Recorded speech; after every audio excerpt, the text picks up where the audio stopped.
ఆ మధ్యన ఎవరో ఇజ్రాయెల్ కిందనే పైనుంచి కనబడదట కదరా! మొత్తం ఓ పెద్ద మూతలాగా ఉంటదట కదా! ఏదో డోమ్ అని ఐరన్ డోమ్ గట్టి ఉంటదట కదా! మరప్పుడు పైనుంచి ఎట్లా దిగుతార్రా ఈళ్ళు? డోమ్ ఏమన్నా ఓపెన్ చేస్తారా? అని అడిగాడు ఓ ఫ్రెండ్ సరదాగా.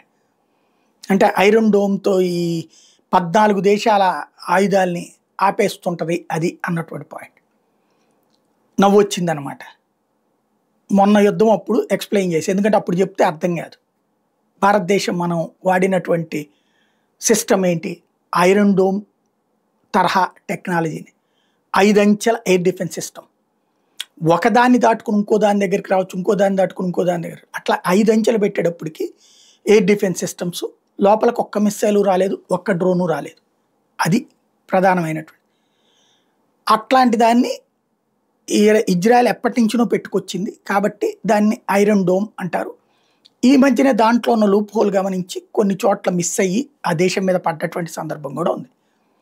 ఇది పక్కన పెడితే ఇప్పుడు ఈ రెండిటి స్ఫూర్తితో అమెరికా ఈ పనం అనటానికి వాళ్ళకి బాధ అనిపించింది. అందుకని పేరు మార్చాడు. గోల్డెన్ డోమ్ అని పెట్టాడనమాట ట్రంప్.